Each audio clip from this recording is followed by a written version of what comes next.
ఆ డౌట్తోనే ప్రీతి బాధ్యత నిన్ను తీసుకోమని చెప్పాను. ఇక మీదట ప్రీతి విషయంలో చాలా జాగ్రత్తగా ఉండాలి. ఎవరిని నమ్మకూడదు, నెగ్లెక్ట్ చేయకూడదు. మీరు అంతగా చెప్పాలా సార్? మీరేం కంగారు పడకండి.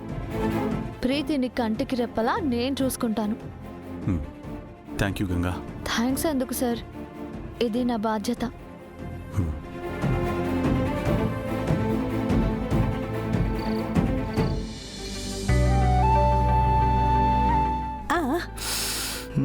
వదినా, గుమ్మగుమ్మలు అదిరిపోయాయంటే వంటలు కూడా అదిరిపోయి ఉంటాయి. త్వరగా వడ్డించు వదినా. ఫుడ్ మాత్రం బాగా తిను. ఎర్లీ మార్నింగ్ ఎక్సర్సైజ్ చేయమంటే లేజీగా పడుకో.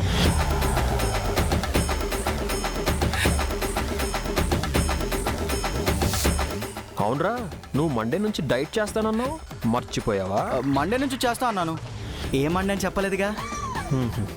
హే మై డియర్ సన్, అన్నీ నీకు మై పోలికలే. నీ ఇంగ్లీష్ రాకుండా ఉంటే చాలులే. అబ్బే, you jealous with my English. Veeru, where is Preethi? She's pregnant నా? టైం టు టైం ఈట్ చేయాలి. వస్తుంది అత్తయ్య గారు. గంగా, అన్నయ్య వదిన రాలేదేంటి?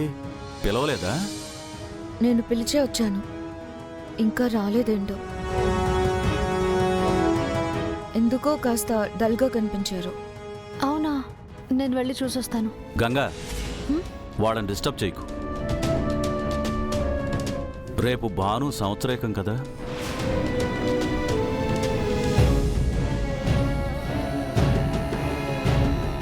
ఆ బాధలో ఉండుంటారు. నేను కూడా మర్చిపోయాను.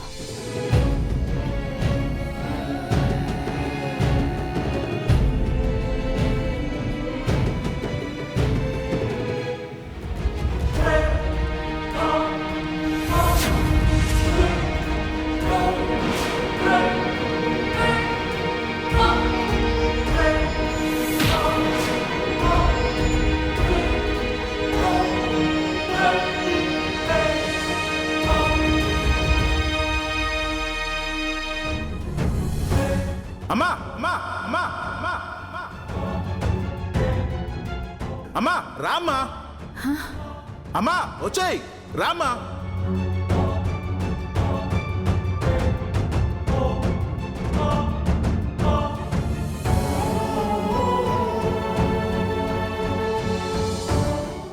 శ్రీమతి గారు రండి.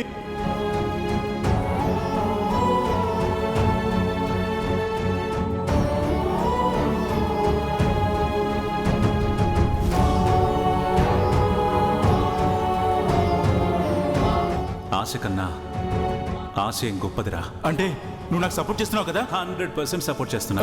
ప్రామిస్? ఏంట్రా, నా మీద నీకు నమ్మకం లేదా? ఈ విషయంలో లేదు. నమ్మకానికి ఇక్కడ బ్రాండ్ అంబాసిడర్.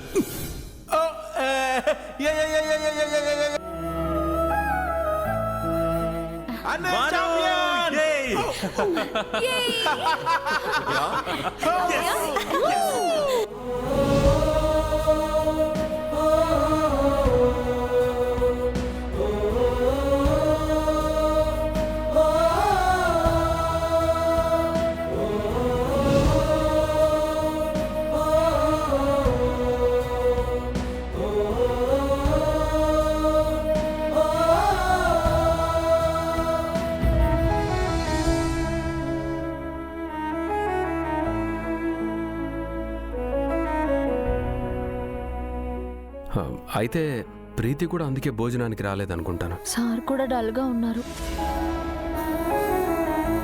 అంటే భానుగారి గురించే బాధపడుతున్నట్టున్నారు. ప్రమిళ అక్క కూడా బాధపడుతున్నట్టుంది. నేను వెళ్ళి ప్రమీల వదిన్ని కన్సల్ట్ చేస్తాను. నువ్వు రుద్రన్నతో మాట్లాడుదినా? సరే.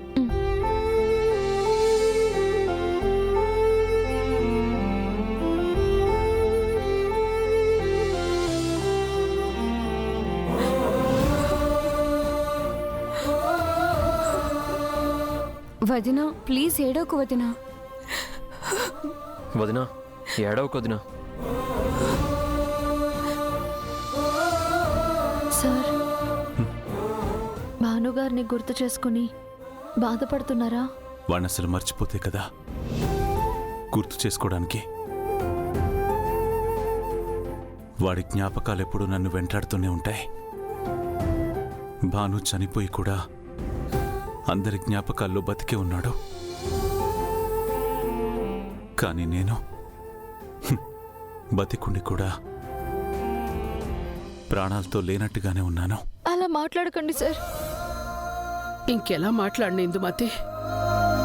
నా బాను లేని లోకంలో నేను ప్రాణాలతో ఉన్న జీవోత్సవాన్నే. వదిన్ని ఓదార్చాల్సింది పోయి నువ్వు కూడా దిగులుగా ఉంటే ఎలా అన్నయ్య?